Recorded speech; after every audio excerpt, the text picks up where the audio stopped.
Bushwick is a town that hides its dog shit in a picnic basket.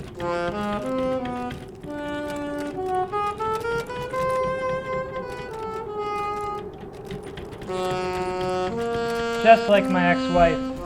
Underneath all that smooth, waxed skin lie every kind of venereal disease known to the common man.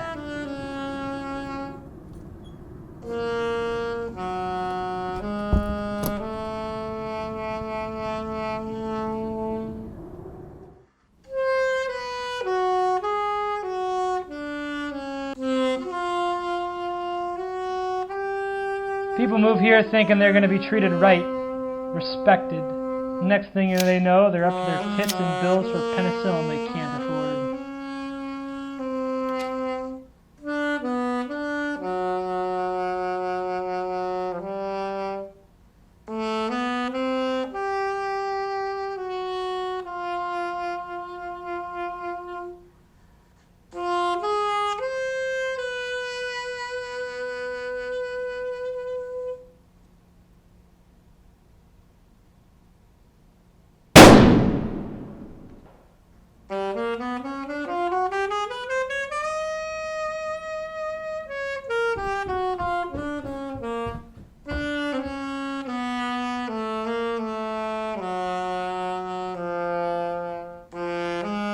Moral of the story?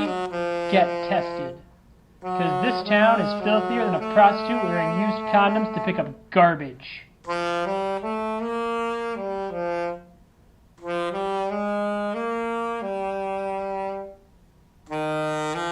Mr. Marlowe, I told you that last week when I hired you.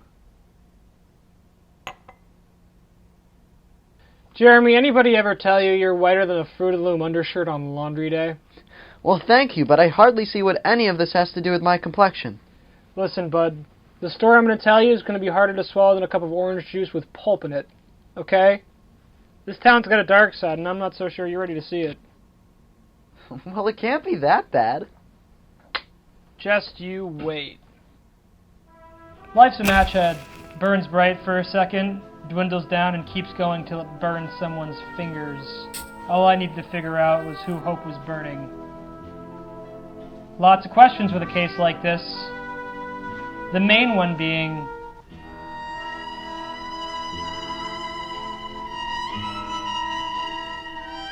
what's a grown man doing with this many teddy bears? The obvious answer was drugs. Less obvious, he was running around town using them to lure kids into molestation traps. Even less obvious, he was buying all the teddy bears in town to start selling them at a higher price right before Christmas. And when I take a multiple choice test, I always pick C. I knew all I needed to figure out who was on top of this heap of murder was find the CEO of Lots of Lovin' Bears. Gregory Price. What? See? I googled it. Very clever. But any detective worth his expansive bundle of pubic hair knows the internet's full of nothing but lies and smut. Huh. I didn't know that. You're welcome. Rusties. This is where people die before they know they're dead. Thanks to its one rule. No designated drivers. Who died, bud? Bob Hope. Who? New landowner. What land? Bushwick Cemetery, lot 14C. Get me a bottle. I think tonight's going to be long. I'll run you $40. Fuck. I didn't have the green, so I called an old pal. Hey, I'm going to need an advance. Make it 80.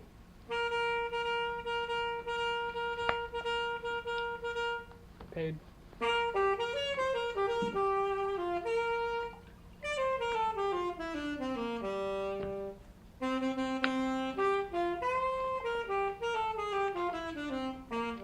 Hey, you said that advance was for detective stuff. Don't go saddling your high horse on me, bud. You try wading through shit without anesthetic.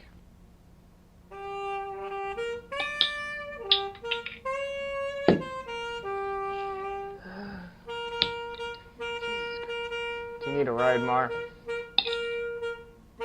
No designated drivers. You know that's a joke. You're a joke. Joke?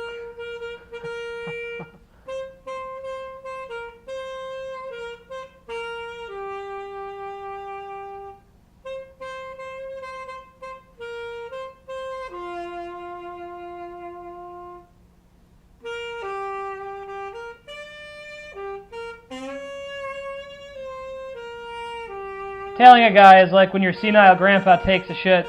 You don't want to get too close because all he eats is Brussels sprouts and tuna. But if you go too far, he'll walk out of your house with his pants off and stay out so long his penis crystallizes.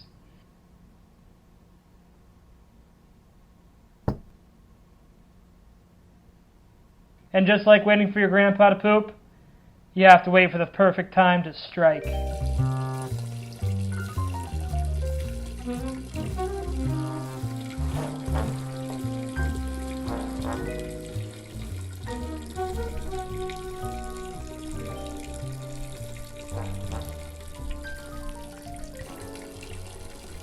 Where'd you get the bear? What? What? What did you say? Oh, The bear! Where'd you get it? what bear? What? I got it at the store. Okay, I got it at the store. Who's the CEO? CEO? Of lots of love and bear companies. Who's the CEO? I don't know. Oh, I don't know. Okay, hold on. Let me look it up. Okay, hold on. Give me a second. Look it up. I'm gonna look it up. Ow! Ow! I'm gonna. Okay. Filthy fucking animal. Okay. Gregory Price. Gregory Price is the CEO of Lots of Love and Bears. Gregory Price. It's right here.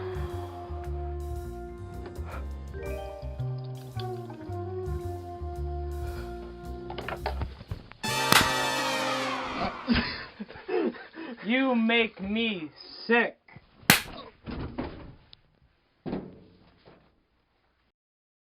When I left the bar, I had everything I wanted. But I guess I wasn't as slick as I thought, because I also left with something I didn't want. A tail. That's frightening. Maybe. But I'm not a virgin flyer, Jer. Been on this runway many a times before. And a tail is exactly like the rubber gloves my dad used to wear. He only put them on when I was getting too close. I was onto something. What happened?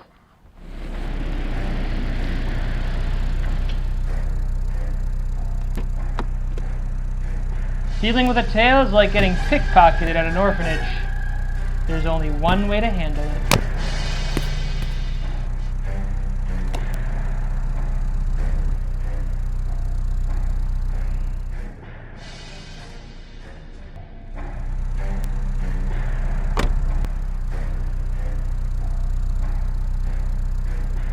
This letter was the trail of period blood leading me to whoever decided they wanted your friend's brains on the carpet.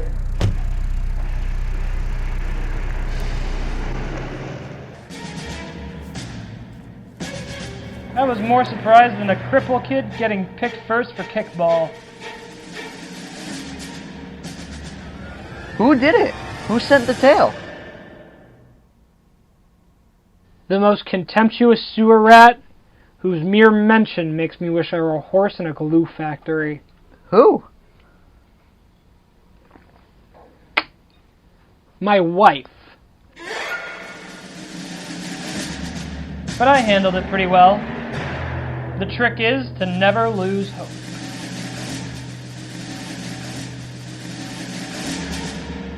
I'm sorry to hear that.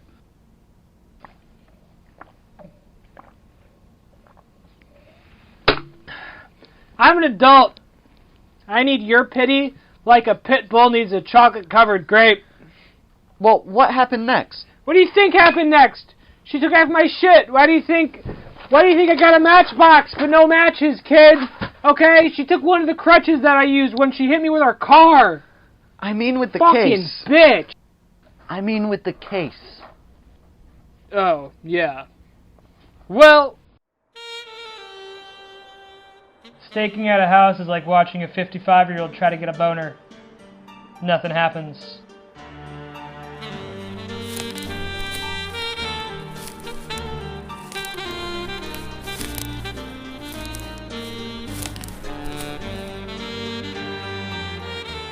And that day, it was colder than my ex-wife's bitch heart.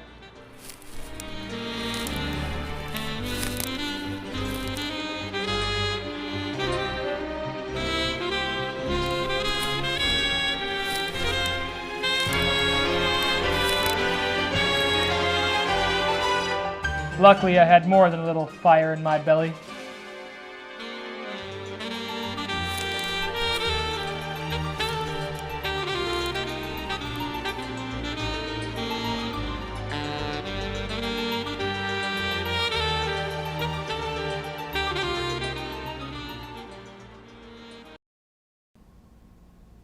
The trick to breaking and entering is to do it quietly, like a cat.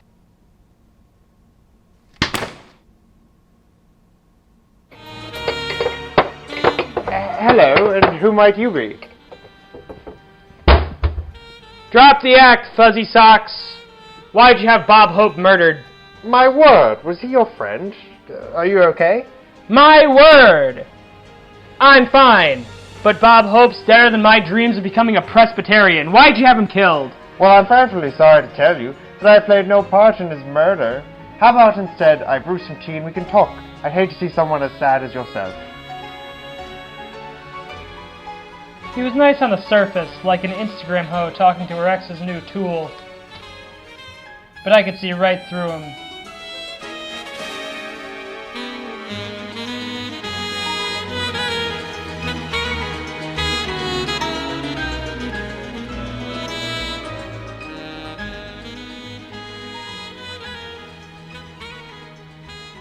I knew she was sleeping with someone else, and so I did something about it. And then, bam, you know, divorce. Like, so I'm gonna give you half my stuff, and you're gonna take it. And there are two lawyers, one of them. There. Eventually, he told me the whole truth. He had no idea who killed Hope, but he finally explained what a grown man could love so much about teddy bears. They'll give you a hug no matter what. And that's why I was late. So, who killed Hope? You did. No, I didn't. No, you didn't. But I've been using this to record you. And when I re-edit the conversation, I can make it sound just like you confessing to killing that ex-wife fucking bastard, Bob Hope. You didn't press record.